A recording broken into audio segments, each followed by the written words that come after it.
you end up going to AA, out from the detox, maybe recovery too, or you go somewhere where you practice yoga and do the whole meditation thing, which a lot of alcoholics aren't going to want to do, the type to go to the room. They don't even know how, they say, I don't know how to meditate. And if you tell them, watch, if I walk over here a little bit and somebody overhears me, most likely they're not going to choose to interact. Some will, some won't. But the average person will go, I don't know how to meditate, my mind's too busy. And you can tell them, meditation is whatever state you're in. And they'll still insist that they can't meditate. But they're already meditating. Right. Their mind is tossing and turning, but that's their meditation. Yo, I gotta say something. So, Diamond Dallas Page does that. He mixes the yoga in with the sobriety thing, and it works really well. It's gotten a lot of wrestlers sober. Right, yeah. Yeah. See, they stories, nobody's paying attention. They're all focused on what they're doing. Because it's interesting enough. That's their life. They can't see how people's lives can come together. Because you feel like you gotta start taking away from your own life. Some people are obsessed with making their hair blonde. Some people are obsessed with their dreadlocks. Some people are obsessed with vanity. You know, you could say both are one in the Style same. and shit. Yeah, anything it could be. Their physical health is gonna fail. They're not gonna last long. It's whatever you focus on. They gotta have more to eat. It wasn't enough to have your stomach half empty, so you're still hungry by the time you have a meal again in your digestive system. So anyway, I'm figuring all this stuff out in my head. We'll have a few little narratives, a little documentary style. I'm getting in trouble with the cops and getting my community service.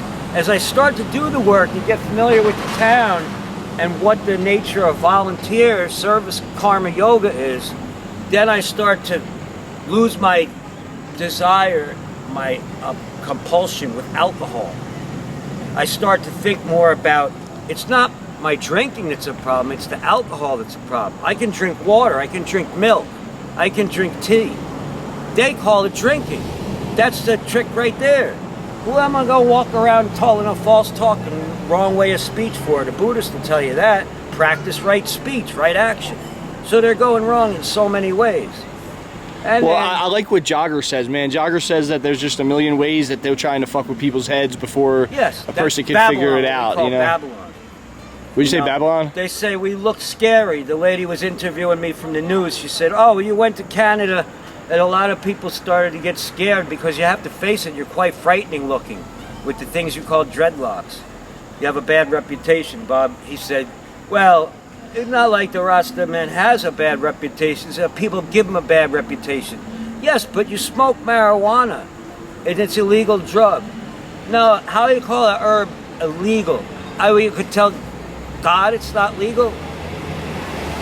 You know, you see, every law right now is illegal. The government is illegal.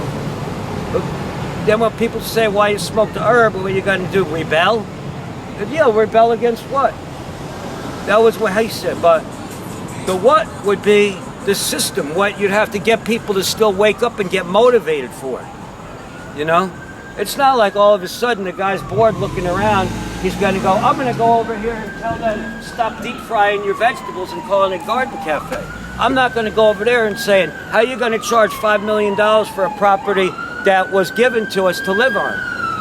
And tell the tax taker that he can't charge the kids to go to school. You know why? Because we got to teach the... It was their fate to get injured. We got to teach the kids in the yard, not send them off away while we're at work 100 miles from home and got to pay our third of the government tax. And then why we can't teach the kids in the yard? Oh, because kids are a pain in the ass. Let the teacher make them sit in the desk and punish them like that. Because all they're going to get out of us is Christmas toys.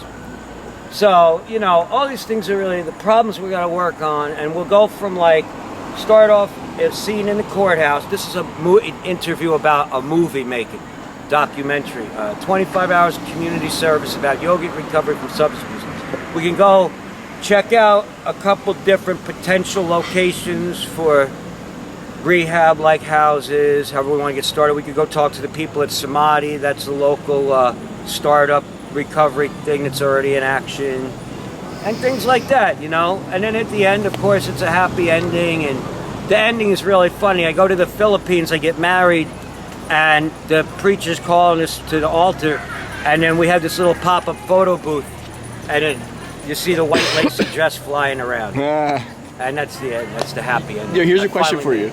So, you're talking about movie scripts and shit like that. Yeah. How did you even get inspired to want to write a movie in these times with Hollywood being so crappy as it is? Because alcoholism is a real problem, and I wanted to address it. Because I struggled so long in the rooms to actually recover. Because every time you say, well, I'm going to do this until I can drink normally one day, I took this on purposely just to do this and figure out how to help other people. So you have to give up that idea, smash it completely, and then they stop talking to you little by little, one by one. First, they're comfortable with you because they think, oh, well, if he gets to know at least a couple of us, he'll want to stop more. And then when they see you don't, as time goes on, then they don't want nothing to do with you. So yeah, chances lessen unless you actually do find the way of real recovery. Well, here's a question for you too. Now, you're talking about Rastafari, and like, what do you think about like the American mutated version of Rastafari, Well, and how does that fit in with as everything? time goes on. You know, it mutated because it had to manifest in some form because we need it everywhere. So it doesn't really, like they used to say, the real black people will call a mixed person white. Like they call, the Africans call Bob white. And of course his kids. But then other people with a more sarcastic sense of humor started to be insulting, saying, you can't be, there's no such thing as a white Rasta, it's for the black man. But, you know, at the time it was appropriate because the white man did so much to the black man.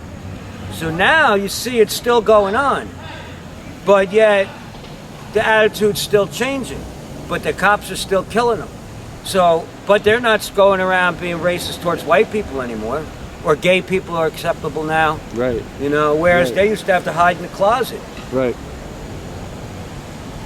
Yeah, it's interesting how, you know, with the Rasta stuff, you know, like I'm an old school hip hop guy, and I know hip hop comes from Jamaica and shit like that, but it seems to me that like with reggae's popularity, that could have been what hip hop became. Right. But instead In it a way, became it's still music. But instead it became an African American music. Sure. Opposed to a Jamaican. Right, it adapted a more violent connotation. Yeah, well, Drugs infiltrated. I'd say that it was the narrative of the streets at that time. So like picking the good out of people, separating it from the bad, it's a big, serious process. Yeah, it's not easy, So, yeah. you know, what you might see as hip hop and it went to the hood, and you might see as reggae it went to the more relaxed and serene areas, like the country. Yeah, it's a different vibe thing. Rasta generally prefers the country. The city is Babylon, you know? So, you know, it gets confusing But you know, because there's... we're all together fighting the government. The government's infiltrating our mind. They want to go out in space and live in space stations. They want to destroy the Earth because the Earth belongs to Rasta, you know? Or Rasta people, it's not about dreads. You have to acknowledge Selassie because he was put here as the ruler. Just like Karmapa and Dalai Lama are the leaders of the Tibetan nation. They don't have a government, what we call a government, but they're successful. China ripped themselves out of their country, and yet America still does business with China, but America is considered a world leader, and if we ever fall off that pedestal, it's going to be devastation. But the devastation is on the bad people, because that's when we evolve and it becomes Zion, heaven on earth. So, Mike, question, man. So... I was just pointing because at Jamaican one of our music... local guy's dead. Who, Jeffrey? Yeah. R.I.P.